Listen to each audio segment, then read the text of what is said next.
Olá, eu sou o Dr. Sandro, otorrinolaringologista, e as pessoas todo inverno vêm com as mesmas dúvidas. Eu vou tentar trazer alguma coisa de novo aqui para vocês, algumas dicas novas que podem ser úteis para você, para teus filhos, porque as crianças sofrem muito nessa época do ano, e os idosos também. Os extremos, tanto os idosos quanto as crianças, são os que mais sofrem nessa época do ano. Não tanto por causa do frio, mas mais por causa do ar seco. Nessa época do ano, o ar fica muito seco, a umidade relativa do ar fica extremamente seca e chega às vezes a níveis de atenção ou de alerta, né? A gente tem a umidade relativa do ar baixando agora progressivamente até a época de julho e tal, e juntando isso mais o frio e às vezes aquele sol também que fora de época, né? Então tudo isso traz uma condição muito favorável ao ressecamento das vias aéreas. Quando a gente fala de vias aéreas, não só as vias aéreas nasais, mas eu falo também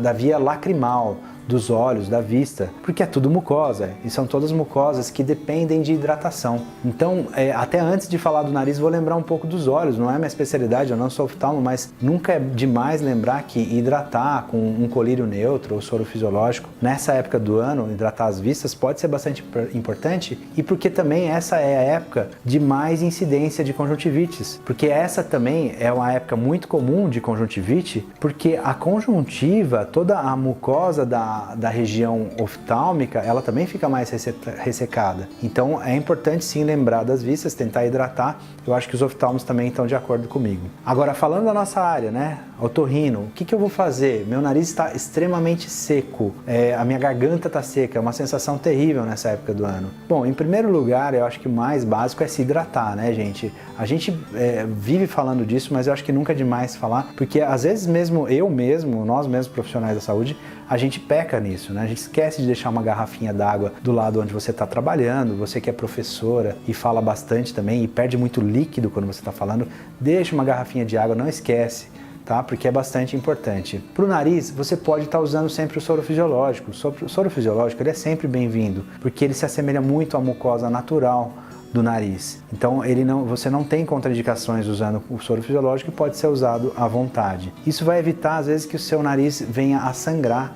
Se ele ficar muito ressecado, é bem provável que os vasinhos que existem na mucosa nasal possam vir a se romper e assim você ter um sangramento nasal. É uma época do ano em que a gente mais vê sangramento nasal. Então, para evitar isso, se hidratar, usar bastante soro fisiológico. Bom, em casa, você pode às vezes colocar toalhas molhadas espalhadas pelo quarto, porque ela vai evaporar e vai deixar o ar dentro do quarto um pouco mais umidificado. Umidificadores de ar, eu sou super a favor, só com uma observação de deixar ele ligado 2, 3 horas antes de você entrar no quarto, ou você ou a criança, e depois quando for dormir aí desligar, porque se ele ficar ligado a noite inteira aí você vai trazer um outro problema que é a umidade demais, e aí vai ter mofo e aí é outro problema. Então fazendo dessa maneira funciona muito bem sim. As pessoas que fazem esporte, evitar os horários de pico de sol e de baixa umidade relativa de ar, que é por volta do meio-dia, então procura fazer esporte logo de manhã cedo,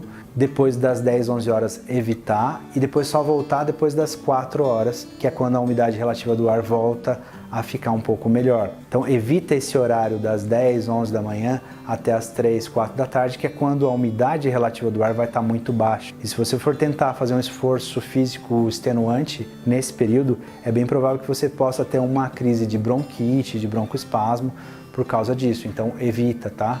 Alimentação, essa época as pessoas esquecem que é bastante importante também comer bastante frutas, legumes, são alimentos que você tem muita quantidade de água na composição deles, ao invés de optar por alimentos gordurosos, que a gordura, na verdade, ela é hidrófoba, né? Então ela não vai, é o contrário do que a gente quer com a água. Então prefira alimentos mais saudáveis, mais ricos em água e não alimentações pesadas nem gordurosas. Essas dicas são dicas que a gente sempre tenta trazer e lógico, pode aparecer outras dúvidas, a gente está aberto se vocês tiverem algumas dúvidas que a gente consiga vir a responder, mas espero que seja bastante, só isso que a gente trouxe já tenha elucidado alguma das suas dúvidas. Espero que você continue se inscrevendo no nosso canal, chame mais pessoas para se inscrever, para a gente produzir mais conteúdos como esse. Obrigado!